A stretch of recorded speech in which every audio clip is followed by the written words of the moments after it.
Advance, you get what I mean. I think the games I picked all stayed in Japan, unless they were buried on some big collection package or something like that. Also, yeah, it'd be very easy to fill this entire list up with JRPGs, but I'm gonna try and stay away from that and make an effort to include some different genres. 13. Gunpowder Gunman's Proof is a top-down adventure-style Zelda clone, but with more of a science fiction Wild West motif. This is a game you could play without an English patch, but it's actually a pretty funny game when it's translated, so you'd be missing out. This game is more action-oriented than puzzle-solving, and it plays a little like Zombies Ate My Neighbors in Zelda's clothing. If there's a flaw in this game, it's how slowly the screens load when moving from room to room, but other than that, this game is great fun that holds up really well today. 12. Magical Poppin' is a very good platformer that's structured in a similar way to a game like Super Metroid. There's multiple paths you can explore with a new path opening up for each item or ability you obtain. So yeah, the replay value for this one is great. It's great for speed runs, 100% runs, however you want to approach it. The one drawback here is that there's no map, but still, this is a fun, open-ended platformer that's well worth your time. 11. Great Battle 4, a 2D side-scrolling action platformer where you play as SD versions of Gundam, Ultraman, and Kamen Rider. Each character has their own unique characteristic that you can use to get by each level, plus there's tons of overpowered weapons, big explosions, kick-ass music, and it's two-player co-op. If you like stuff like Mega Man X, then you gotta check this one out. 10. Rendering Ranger R2. This game is freaking spectacular looking, and it's one of the better run-and-gun titles on the Super Nintendo, with the one caveat being that it's really, really hard. This game is worth the effort, though, with side-scrolling levels reminiscent of Super Turrican and horizontal-scrolling shoot-'em-up levels. But yeah, the main selling point here is how the game looks. There just aren't any other 16-bit games that have visuals or an atmosphere quite like this. 9. Fire Emblem Seisen no Keifu. Okay, technically I haven't gotten to the Fire Emblem games yet in any of my videos. There are 3 on the Super Famicom that never made it out of Japan. If anything, I hope to tackle these in the 6th edition of the Super Famicom RPG series, but the 4th Fire Emblem game, or the 2nd Super Famicom Fire Emblem game, has really been a pleasure to play. A great blend of tactical gameplay and storytelling. It's a real shame this game never made it anywhere else. 8.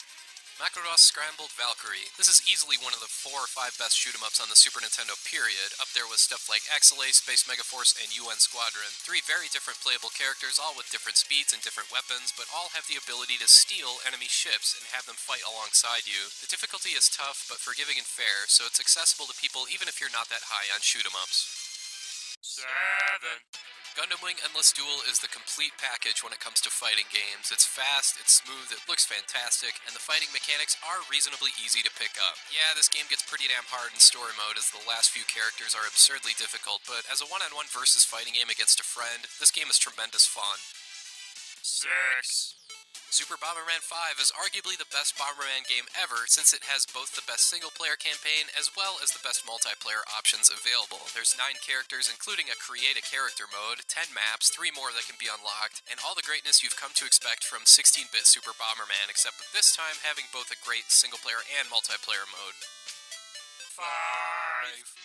Great Battle 5. Here's a game that combines the excellent action platforming of Great Battle 4 with a gallery shooter on par with Wild Guns. And yes, this game is 2-player co-op. You just can't beat that. Even better, this is a game where you don't really need an English patch to progress. You can just plow right through, ignore the text, and enjoy the action. Sadly, this cartridge has become a bit pricey, but any way you're able to play Great Battle 5, do it. It's awesome. 4.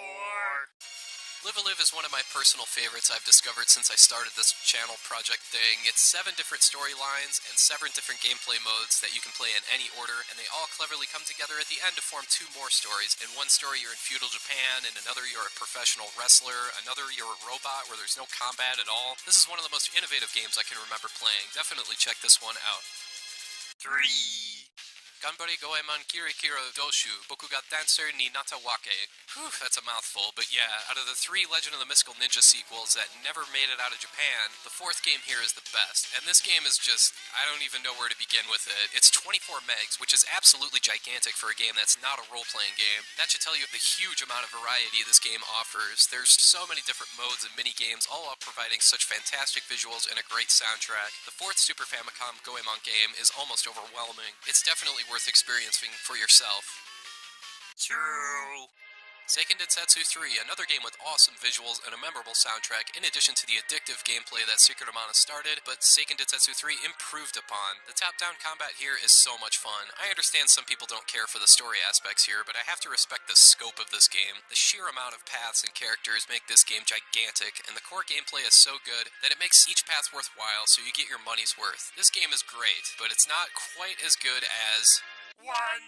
Front Mission Gun Hazard. This game, to put it shortly, is the shit. It's the sequel to the original Front Mission for Super Famicom, but a lot less tactics-centric and much more streamlined to be an action-style role-playing game with a great, engaging story, spectacular-looking battles that let you use experience points to level up your mech unit or Wanzer, and earn money so you can buy more weapons, and customizing these things and making stuff go boom is just so much fun.